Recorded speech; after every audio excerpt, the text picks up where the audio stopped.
അസ്സലാമു അലൈക്കും വറഹ്മത്തുള്ളാഹി വബറകാതുഹു. പ്രിയ മുഅ്മിനീങ്ങളെ, ജുമാ മുബാറക്. ഇൻഷാ അല്ലാഹ് അല്ലാഹു സുബ്ഹാനഹു വതആല എല്ലാവർക്കും ഖൈർ ചെയ്യട്ടെ.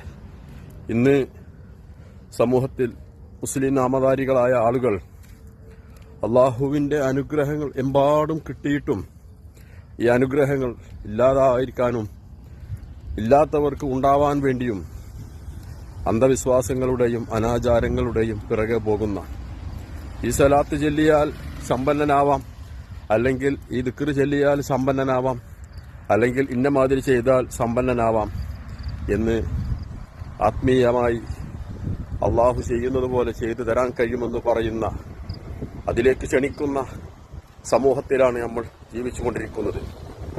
ഇതിനിടയിലേക്കാണ് സഹീഹുൽ ബുഖാരിയിൽ ഖുർആൻ കഴിഞ്ഞാൽ പിന്നെയുള്ള സഹീഹുൽ ബുഖാരിയിൽ പറയുന്നു, യാ ഫാത്തിമത്തു ബിൻത മുഹമ്മദിൻ സലീനി മിൻ മാലി മാ ശഹതല അഗ്നി അൻകി മിനല്ലാഹി ശൈഹ. നബി സല്ലല്ലാഹു അലൈഹി വസല്ലം സ്വന്തം കരളിന്റെ കരളായ ഫാത്തിമ ബീബി റളിയല്ലാഹു അൻഹയെ വിളിച്ചുകൊണ്ട് പറയുകയാണ്, മോളെ ഫാത്തിമ, മുഹമ്മദ് നബിയുടെ മകളെ, എന്റെ സമ്പത്തിൽ നിന്ന് ഇഷ്ടമുള്ളത് ചോദിച്ചു കൊള്ളുക. എന്നാൽ അള്ളാഹുവിന്റെ കാര്യത്തിൽ നിന്നെ രക്ഷിക്കാൻ എനിക്ക് ഒന്നും ചെയ്യാൻ കഴിയുകയില്ല. ഇത് മറ്റൊരു ഹദീസിലും സഹീഹുൽ ബുഖാരി തന്നെ, യാ ഖുറൈശികളെ എന്ന് പറഞ്ഞ് ഖുറൈശികളോടും കൂടെ ഫാത്തിമ റളിയല്ലാഹു അൻഹയോടും അലി റളിയല്ലാഹു അൻഹയോടും പറയും.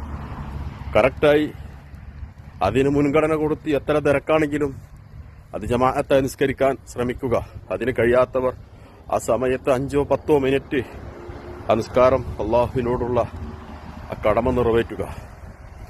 രണ്ടാമത്, നന്മകൾ ചെയ്യുക, നല്ലത് പറയുക, കുടുംബത്തോട് നല്ല സമീപനം, നല്ല പെരുമാറ്റം നിലനിർത്തുക, ചെയ്യുന്ന ജോലിയിൽ വിശ്വസ്തത പാലിക്കുക, കൂറും വിശ്വസ്തതയും നിലനിർത്തുക. അള്ളാഹു വലിയവനാണ്. ഇന്നല്ലെങ്കിൽ നാളെ അള്ളാഹു നമ്മളെ രക്ഷപ്പെടുത്തിയിരിക്കും. ലാ തഖ്നതു മിൻ റഹ്മത്തില്ല. അള്ളാഹ് എന്താ പറയുന്നത്? എന്റെ കാരുണ്യത്തിൽ നിങ്ങൾ നിരാശരാവുകയരുത്. എന്റെ കാരുണ്യം നിങ്ങൾ പ്രതീക്ഷിക്കാത്ത സമയത്താണ് നിങ്ങളിലേക്ക് എത്തിച്ചേരുക.